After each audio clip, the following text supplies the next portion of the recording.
आज हम BA part second के हमारे जो राजनीति विज्ञान के विद्यार्थी हैं उसमें एक इम्पोर्टेंट टॉपिक है कि जो संविधान है, जो कॉन्स्टिट्यूशन है, वो बेस्ट कॉन्स्टिट्यूशन किसको कहा जाता है। तो संविधान की कौन सा संविधान बेस्ट है, उसके कौन से लक्षण हैं, उसकी कौन सी प्रकृति है, तो इस पे हम आज इस वीडियो के माध्यम से मैं चर्चा करेंगे। हम एक तो क्या है कि संविधान संक्षिप्त होना चाहिए, यानी संविधान क्या है। सबसे पहले तो मैं अपनी बात रखूँगा। संविधान एक ऐसा लिखित दस्तावेज है जिसके माध्यम से शासन व्यवस्थाएँ चलाई जाती है। और संविधान बहुत प्रकार का आता है। लिखित संविधान, अलिखित संविधान है, और व्यापक संविधान है, संक्षिप्त संविधान है, कठोर संविधान है, लचीला संविधान है।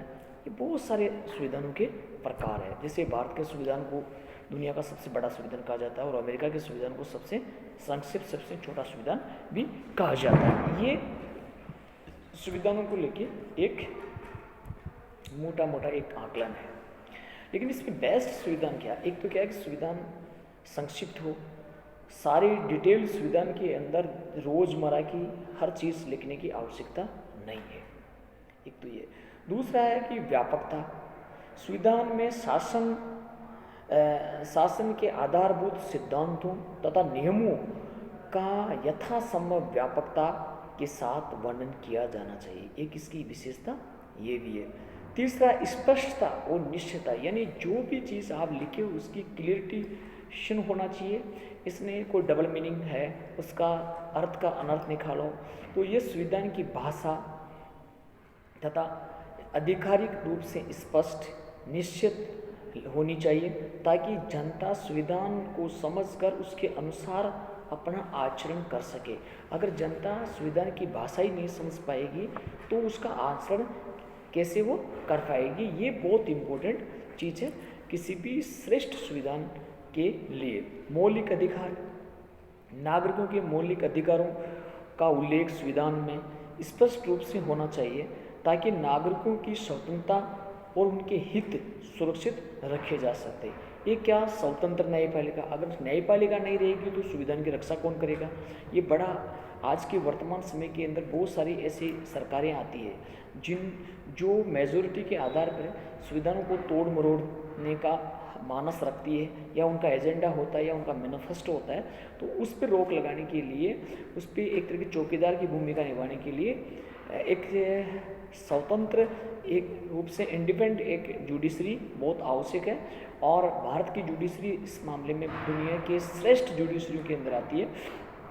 स्वतंत्र न्यायालय शासन को अपनी सीमाओं में रखते हुए जनता के अधिकारों एवं स्वतंत्रता की रक्षा करते हुए एक उत्तम संविधान, एक स्वतंत्र न्यायपालिका के रूप में अपनी बात रखने का काम वो करती है। परिवर्तनशीलता कि अगर फ्लेक्सिबिलिटी नहीं है कि संविधान के अंदर आपने मान लो जैसे अमेरिका का संविधान 1789 में बना, और आज 2021 के अंदर जो बाइडन राष्ट्रपति है, तो आज के जो अमेरिका के सामने कोविड-19 के बाद में जो परिस्थितियां हैं उसके अनुसार अगर आपका संविधान फ्लेक्सिबिलिटी नहीं है, आपकी फंडामेंटल राइट्स नए नए के सामने क्या क्या चुनौतियाँ आ रही है, आपकी टेक्नोलॉजी आपके सामने है, उसके अनुसार आप राष्ट्र में कैसे अपना आप को डाल रहे हो। ये बहुत सारी चीज़ें हैं जो समय के अनुसार उसमें फ्लेक्सिबिलिटी होनी चाहिए। एक विचारक जेनिंग्स के अनुसार संविधान उन्हीं ही अव्यवस्थाओं में क्रियान्वित नहीं होता है जिनमें उसकी रचना हुई थी, बल्कि उसके शताब्दियों बाद तक वह रहता है। इसलिए संविधान आवश्यक रूप से ऐसा होना चाहिए जो अपने आप को परिस्थितियों के अनुसार ढाल सके। कई बार डेमोक्रेसी की पहचान, डेमोक्रेसी के सामने बहुत सारी चुनौतियाँ आती है, संविधान के सामने बहुत सारी चुनौतियाँ आती है। उस समय वो किस तरीके से बाहर निकलता है और अपने नागरिकों की रक्षा करते हुए संविधान अपने आप के अंदर किस तरीके से वो साबित होता है समय के अनुसार, ये बहुत बड़ी उसके अंदर है। वस्तु एक अच्छे संविधान में स्थायित्व और परिवर्तनशीलता के बीच अति सामंजस्य स्थापित होना बहुत आवश्यक है। दीर्घकालीन स्थिरता, संविधान का निर्माण ऐसे मूलभूत सिद्धांतों के आधार पर किया जाना चाहिए जो संविधान को लंबे समय तक स्थिरता प्रदान करे। एक अल्पसंख्यकों के हितों की रक्षा, अगर जो अल्पसंख्यक है उनमें अगर राष्ट्र के प्रति, सुरक्षा के प्रति उनकी भावना नहीं रहेगी तो उनका उसके प्रति लगाव नहीं रहेगा। एक अच्छे संविधान में अल्पसंख्यकों के हितों की सुरक्षा की सुनिश्चित व्यवस्था होनी चाहिए। लोग संविधान के प्रति सम्मान की भावना बनाए रखें, ये बहुत आवश्यक है। ये सारे के सारे जो लक्षण हैं, ये एक श्रेष्ठ संविधान के लक्षण है। संविधान की आवश्यकता क्या है और महत्व क्या है, इसके 2-3-4 पॉइंट है, इस पर मैं अपनी बात रखूँगा। सामाजिक और आर्थिक लक्ष्यों को प्राप्त करने के लिए संविधान बहुत जरूरी है।